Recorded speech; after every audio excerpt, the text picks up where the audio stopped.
Good morning students. बच्चों आज ਆਪਾਂ ਕਰਾਂਗੇ ਪੰਜਾਬੀ ਗ੍ਰਾਮਰ ਵਿੱਚ ਵਿਸਰਾਮ ਵਿਸਰਾਮ ਚਿੰਨ੍ਹ। ਬੇਟਾ ਜਿਸਨੂੰ ਕਿ ਆਪਾਂ ਇੰਗਲਿਸ਼ ਵਿੱਚ ਬੋਲਦੇ ਆ ਪੰਚੁਏਸ਼ਨ ਮਾਰਕਸ।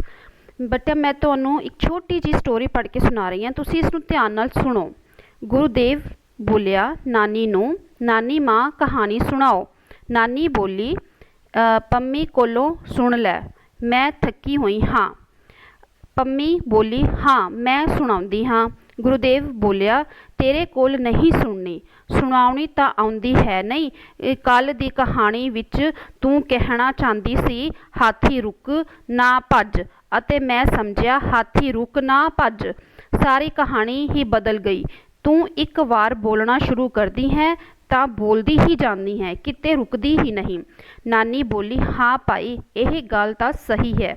ਆਪਣੀ ਗੱਲ ਸਹੀ ਢੰਗ ਨਾਲ ਸਮਝਾਉਣ ਲਈ ਵਿੱਚ ਵਿਸਰਾਮ ਦੇਣਾ ਪੈਂਦਾ ਹੈ, ਮਤਲਬ ਰੁਕਣਾ ਪੈਂਦਾ ਹੈ। ਬੱਚੋ ਤੁਸੀਂ ਦੇਖੋ ਨੀ ਸਟੋਰੀ ਵਿੱਚ ਉਹ ਦੱਸ ਰਿਹਾ ਹੈ ਕਿ ਜਦੋਂ ਆਪਾਂ ਕੋਈ ਵੀ ਗੱਲ ਰੈਗੂਲਰ ਬੋਲਦੇ ਜਾਵਾਂਗੇ ਤਾਂ ਆਪਣੇ ਸੁਣਨ ਵਾਲੇ ਨੂੰ ਚੰਗੀ ਤਰ੍ਹਾਂ ਨਹੀਂ ਸਮਝ ਆਏਗੀ। ਜੇ ਅਸੀਂ ਆਪਣੀ ਗੱਲ ਦੂਸਰੇ ਵਿਅਕਤੀ ਨੂੰ ਆਪਣੀ ਬਹੁਤ ਆਸਾਨੀ ਨਾਲ ਤੇ ਚੰਗੀ ਤਰ੍ਹਾਂ ਸਮਝਾਉਣੀ ਹੈ ਤਾਂ ਵਿੱਚ ਆਪਾਂ ਨੂੰ ਰੁਕਣਾ ਹੀ ਪਏਗਾ। ਉਸ ਰੁਕਣ ਨੂੰ ਆਪਾਂ ਕਹਿੰਦੇ ਹਾਂ ਵਿਸਰਾਮ ਚਿੰਨ੍ਹ। ਉਵੇਂ ਹੀ ਜਦੋਂ ਆਪਾਂ ਲਿਖਦੇ ਹਾਂ ਤਾਂ ਉਹ ਆਪਾਂ ਅੱਗੇ ਕੁਝ ਵਿਸਰਾਮ ਚਿੰਨ੍ਹ ਪੜ੍ਹਾਂਗੇ ਜੋ ਇਹਨਾਂ ਦੇ ਸਾਈਨ ਹੁੰਦੇ ਹਨ, ਉਹ ਕਿਵੇਂ ਤੇ ਕਿਸ ਤਰ੍ਹਾਂ ਲੱਗਦੇ ਹਨ ਉਸ ਬਾਰੇ ਵੀ ਬੱਚੋ ਆਪਾਂ ਅੱਗੇ ਪੜ੍ਹਾਂਗੇ। ਜਦੋਂ ਕਹਾਣੀ ਜਿਵੇਂ ਹੁਣ ਤੁਹਾਨੂੰ ਦੱਸਿਆ ਕਿ ਰੁਕਣਾ, ਬੋਲਦੇ ਵਕਤ ਆਪਾਂ ਰੁਕ ਕੇ ਬੋਲਦੇ ਹਾਂ ਤੇ ਲਿਖਦੇ ਵਕਤ ਆਪਾਂ ਸਾਈਨ ਚਿੰਨ੍ਹ ਲਗਾਉਂਦੇ ਹਾਂ। ਰੁਕਣਾ ਪੈਂਦਾ ਹੈ, ਨਹੀਂ ਤਾਂ ਦਾ ਅਨਰਥ ਹੋ ਜਾਂਦਾ ਹੈ। ਯਾਨੀ ਕਿ ਜੋ ਆਪਾਂ ਗੱਲ ਕਹਿਣਾ ਚਾਹੁੰਦੇ ਹਾਂ ਉਹ ਗੱਲ ਕੁਝ ਹੋਰ ਹੀ ਹੋ ਜਾਂਦੀ ਹੈ ਅਤੇ ਗੱਲਬਾਤ ਦਾ ਕੋਈ ਮਜ਼ਾ ਨਹੀਂ ਰਹਿੰਦਾ। ਵਿਸਰਾਮ ਦਾ ਅਰਥ ਹੀ ਹੈ ਰੁਕਣਾ। ਬੇਟਾ ਵਿਸਰਾਮ ਦਾ ਅਰਥ ਹੀ ਹੈ ਰੁਕਣਾ। ਇਸ ਲਈ ਅਸੀਂ ਲਿਖਦੇ ਸਮੇਂ ਕੁਝ ਵਿਸਰਾਮ ਚਿੰਨ੍ਹਾਂ ਦੀ ਵਰਤੋਂ ਕਰਦੇ ਹਾਂ। ਉਹਨਾਂ ਨਾਲ ਪੂਰੀ ਗੱਲ ਸਪਸ਼ਟ ਹੋ ਜਾਂਦੀ ਹੈ ਅਤੇ ਕੁਝ ਵਾਕ ਤਾਂ ਸਿਰਫ ਇੱਕ ਸ਼ਬਦ ਦੇ ਹੀ ਹੁੰਦੇ ਹਨ, ਉਹਨਾਂ ਦੇ ਪਿੱਛੇ ਵੀ ਠੀਕ ਵਿਸਰਾਮ ਚਿੰਨ੍ਹ ਦੀ ਵਰਤੋਂ ਕੀਤੀ ਜਾਂਦੀ ਹੈ। ਵਿਸਰਾਮ ਚਿੰਨ੍ਹ ਦਾ ਅਰਥ ਹੈ ਵਾਕ ਲਿਖਦੇ ਸਮੇਂ ਵਿਸਰਾਮ ਪ੍ਰਗਟ ਕਰਨ ਵਾਲੇ ਚਿੰਨ੍ਹ। ਠੀਕ ਹੈ ਬੇਟਾ, ਵਿਸਰਾਮ ਚਿੰਨ੍ਹਾਂ ਦਾ ਮਤਲਬ ਹੈ ਕਿ ਜਦੋਂ ਆਪਾਂ ਕੋਈ ਵੀ ਸੈਂਟੈਂਸ ਕੋਈ ਵੀ ਵਾਕ ਲਿਖਦੇ ਹਾਂ ਤਾਂ ਉਸ ਤੋਂ ਬਾਅਦ ਵਿਸਰਾਮ ਪ੍ਰਗਟ ਕਰਨ ਵਾਲੇ ਚਿੰਨ੍ਹ। ਆਓ ਬੱਚੋ ਕੁਝ ਵਿਸਰਾਮ ਚਿੰਨ੍ਹਾਂ ਬਾਰੇ ਪੜ੍ਹੀਏ। ਬੇਟਾ ਸਭ ਤੋਂ ਪਹਿਲੇ ਹੁੰਦੀ ਹੈ ਡੰਡੀ। ਇਹ ਚਿੰਨ੍ਹ ਵਾਕ ਦੇ ਖਤਮ ਹੋਣ ਦੇ ਅੰਤ ਵਿੱਚ ਲਗਾਇਆ ਜਾਂਦਾ ਹੈ। ਜਿਵੇਂ ਬੇਟਾ ਆਪਾਂ ਇੰਗਲਿਸ਼ ਵਿੱਚ ਫੁੱਲ ਸਟਾਪ ਲਗਾ ਦਿੰਦੇ ਹਾਂ, ਇਸੇ ਤਰ੍ਹਾਂ ਪੰਜਾਬੀ ਅਤੇ ਹਿੰਦੀ ਵਿੱਚ ਡੰਡੀ ਲਗਾ ਦਿੰਦੇ ਹਾਂ ਕਿ ਸਾਡਾ ਇਹ ਵਾਕ ਖਤਮ ਹੋ ਗਿਆ ਹੈ। ਇਸ ਦੀ ਵਰਤੋਂ ਬੇਟਾ ਮੈਂ ਇੱਕ ਦੋ ਐਗਜ਼ਾਮਪਲ ਬੋਲਾਂਗੀ। ਦੇਖੋ ਇਹ ਇਸ ਤਰ੍ਹਾਂ ਹੁੰਦੀ ਹੈ, ਜਿਵੇਂ ਮੈਂ ਅੱਜ ਘਰ ਜਲਦੀ ਚਲਾ ਗਿਆ, ਸੈਂਟੈਂਸ ਖਤਮ, ਪਿੱਛੇ ਆਪਾਂ ਕੀ ਲਗਾ ਦਾਂਗੇ ਡੰਡੀ। ਮੈਂ ਪੁੱਛਦਾ ਹਾਂ ਕਿ ਇਹ ਗਿਲਾਸ ਕਿਸਨੇ ਤੋੜਿਆ ਹੈ, ਪਿੱਛੇ ਡੰਡੀ ਲੱਗ ਗਈ, ਸੈਂਟੈਂਸ ਖਤਮ। ਇਸ ਤਰ੍ਹਾਂ ਬੇਟਾ ਸੈਕਿੰਡ ਨੰਬਰ ਤੇ ਹੈ ਪ੍ਰਸ਼ਨਿਕ ਚਿੰਨ੍ਹ। ਇਹ ਚਿੰਨ੍ਹ ਉਹਨਾਂ ਵਾਕਾਂ ਦੇ ਅੰਤ ਵਿੱਚ ਆਉਂਦਾ ਹੈ ਜਿਨ੍ਹਾਂ ਵਿੱਚ ਕੋਈ ਪ੍ਰਸ਼ਨ ਪੁੱਛਿਆ ਗਿਆ ਹੋਵੇ। ਜਦੋਂ ਬੇਟਾ ਤੁਸੀਂ ਪ੍ਰਸ਼ਨ ਉੱਤਰ ਲਿਖਦੇ ਹੋ ਤਾਂ ਪ੍ਰਸ਼ਨ ਜਦੋਂ ਆਪਾਂ ਲਿਖਦੇ ਹਾਂ ਨਾ ਐਂਡ ਵਿੱਚ ਆਪਾਂ ਕੁਐਸਚਨ ਮਾਰਕ ਪਾ ਦਿੰਦੇ ਹਾਂ। ਇੰਗਲਿਸ਼ ਵਿੱਚ ਬੇਟਾ ਆਪਾਂ ਇਸ ਨੂੰ ਬੋਲਦੇ ਹਾਂ ਕੁਐਸਚਨ ਮਾਰਕ। ਪ੍ਰਸ਼ਨਾਇਕ ਚਿੰਨ੍ਹ ਬਣਾ ਦਿੰਦੇ ਹਾਂ ਤਾਂ ਇਸ ਦਾ ਮਤਲਬ ਕਿ ਉਹ ਸਾਡੇ ਤੋਂ ਪ੍ਰਸ਼ਨ ਪੁੱਛ ਰਹੇ ਹਨ। ਜਿਵੇਂ ਤੂੰ ਅੱਜ ਸਮੇਂ ਸਿਰ ਸਕੂਲ ਕਿਉਂ ਨਹੀਂ ਆਇਆ, ਕੱਲ੍ਹ ਤੇਰੇ ਨਾਲ ਬਾਜ਼ਾਰ ਵਿੱਚ ਕੌਣ ਗਿਆ ਸੀ। ਠੀਕ ਹੈ ਬੇਟਾ, ਇਹ ਸਾਡੇ ਕੀ ਹੋ ਗਏ ਪ੍ਰਸ਼ਨ ਚਿੰਨ੍ਹ। ਬੱਚਿਓ ਅੱਗੇ ਹੈ ਵਿਸਮਿਕ ਚਿੰਨ੍ਹ। ਬੇਟਾ ਵਿਸਮਿਕ ਚਿੰਨ੍ਹ ਇੱਕ ਡੰਡੀ ਲਗਾ ਕੇ ਉਹਦੇ ਪਿੱਛੇ ਆਪਾਂ ਇੱਕ ਛੋਟੀ ਜਿਹੀ ਨੀਚੇ ਬਿੰਦੀ ਲਗਾ ਦਿੰਦੇ ਹਾਂ, ਡੰਡੀ ਦੇ ਨੀਚੇ ਇੱਕ ਛੋਟੀ ਜਿਹੀ ਬਿੰਦੀ। ਬੇਟਾ ਵਿਸਮਿਕ ਚਿੰਨ੍ਹ ਉਹ ਚਿੰਨ੍ਹ ਹੁੰਦੇ ਹਨ, ਇਹਨਾਂ ਦੀ ਵਰਤੋਂ ਬੱਚੇ ਆਪਾਂ ਉਸ ਵਾਕ ਵਿੱਚ ਵਰਤਦੇ ਹਾਂ ਜਿਸ ਵਾਕ ਵਿੱਚ ਖੁਸ਼ੀ, ਗਮੀ, ਗੁੱਸਾ, ਡਰ, ਹੈਰਾਨੀ, ਅਗਰ ਬੇਟਾ ਇੰਗਲਿਸ਼ ਵਿੱਚ ਕਹੀਏ ਸਾਡੇ ਇਮੋਸ਼ਨਸ ਆਦਿ ਪ੍ਰਗਟ ਹੁੰਦੇ ਹਨ।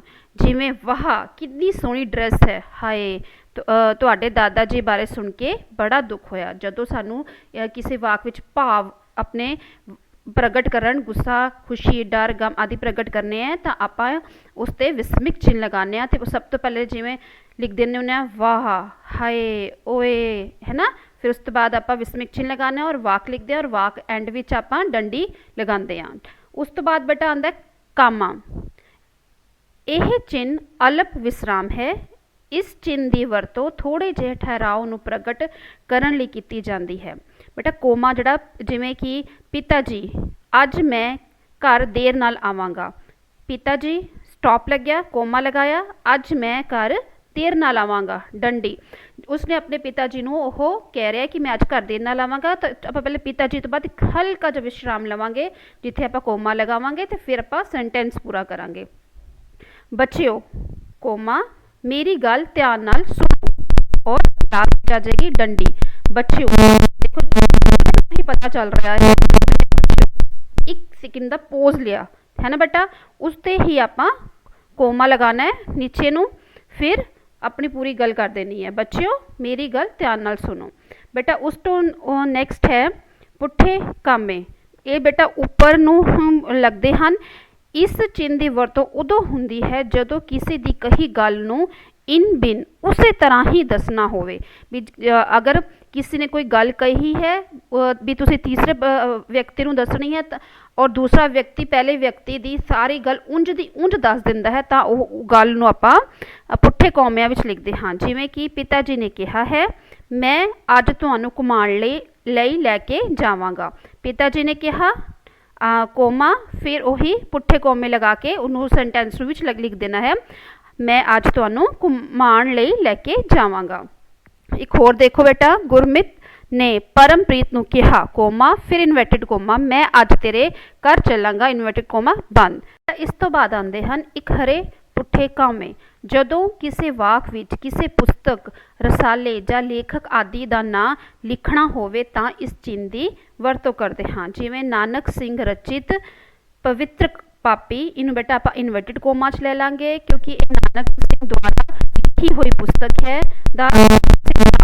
बेटा क्योंकि उस सेंटेंस ते उस वर्ड ते जोर पा रहा कि यह किसने लिखी है, उसनू दिखाण वास्ते बच्चे आप उसनू एक हरे पुठे कौमे लगा देंगे हाँ। जिवें शीशगंज पंजाबी का एक वधिया ते धार्मिक रसाला है, तो शीशगंज ये मेन दस रहे हैं, तो उसनू आप एक हरे पुठे कौमिया नाल शो करांगे बच्चे, उसनू दिखावांगे। ये जिहड़े कौमे बेटा उपर लगते हैं जोड़नी जा समास। बेटा नैक्सट है जोड़नी जा समास।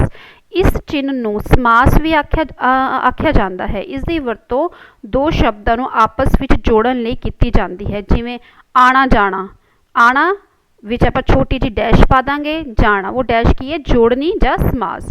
दुख सुख काम कार आदि, जिवें कि बेटा सानू सारियां दे सुख विच छोटी जी डैश दुख विच नाल होना चाहिए है। जसवंत अज काम कार तो विहला है। जदों आप दो शब्दां नू एक दसना होवे उहदे विच आपां छोटा जा डैश पा दिंदे हां जिसनूं आपां जोड़नी जा समास कहते हैं। बेटा नैक्सट है बिंदी कामा। इस चिन्ह की वरतों उदों हुंदी है जदों वाक विच वधेरे ठहराव होवे। जिवें अज कल समा बहुत खराब है, ज़रा संभल के रहना चाहिए है। देव दा इंतज़ार ना करो, तुसी चले जाओ। ठीक है बेटा, जदों देखो आप थोड़ा ज़्यादा ठहराव पाना होवे ना एक वाक खत्म होने तो बाद तां आपां बिंदी कामा लाने आ। ठीक है बच्चे, अगे है दुबिंदी। जदों किसी शब्द के अखर पूरे ना लिखने होण तां आपां दुबिंदी की वरतों करते हाँ। जिवें प्रोफैसर, बेटा आप प्रोफैसर पूरा नहीं लिखना तो आप प दे नीचे र ओ दी मात्रा पा के दो बिंदियां लगा देंगे। इसका मतलब होंदा है प्रोफैसर। सुरजीत पात्र का जन्म 1940 ईस्वी। ईस्वी बेटा देखो आप पूरा नहीं लिखते होंगे, आप ई पा के दो बिंदियां लगा देंगे ईस्वी विच होया। कुछ वाक सिर्फ एक शब्द दे हुंदे हन, उन्हां दे पिछे भी भाव अनुसार ठीक विश्राम चिन्ह लगाया जाते हैं। जिवें बेटा ठीक आप एक वाक बोल दें ठीक, उसके पिछे भी हाँ नहीं क्यों किवें कदों। अच्छा हैरानी प्रगट करन लई, अच्छा सहयोग प्रगट करन लई वरतिया जाता है। बेटा अज आप इस चैप्टर विच पढ़िया सी विश्राम। विश्राम का अर्थ है रुकना। बेटा एक फटाफट जी छोटा जा पर रीकैप जानते हैं कि आप इस चैप्टर में पढ़िया विश्राम का अर्थ है लिखते समय विश्राम प्रगट करन वाले चिन्हां नूं विश्राम चिन्ह कहते हैं। विश्राम चिन्ह की वरतों नाल गल स्पष्ट हो जाती है। कुछ विश्राम चिन्ह वाक दे विच अते कुछ अंत विच लाए जाते हैं। कुछ विश्राम चिन्ह शब्दां दे विच अते कुछ पिछे भी वरते जाते हैं। ਕੁਝ ਵਾਕ ਸਿਰਫ ਇੱਕ ਸ਼ਬਦ ਦੇ ਹੁੰਦੇ ਹਨ, ਉਹਨਾਂ ਦੇ ਪਿੱਛੇ ਵੀ ਭਾਵ ਅਨੁਸਾਰ ਠੀਕ ਵਿਸਰਾਮ ਚਿੰਨ੍ਹ ਲਗਾਇਆ ਜਾਂਦਾ ਹੈ। ਬੇਟਾ ਇਹ ਆਪਾਂ ਅੱਜ ਪੜ੍ਹਿਆ ਵਿਸਰਾਮ ਚਿੰਨ੍ਹ। ਬੱਚੇ ਤੁਸੀਂ ਇਸ ਨੂੰ ਧਿਆਨ ਨਾਲ ਸੁਣਨਾ ਹੈ ਅਤੇ ਸਮਝਣਾ ਹੈ ਇਸ ਬਾਰੇ।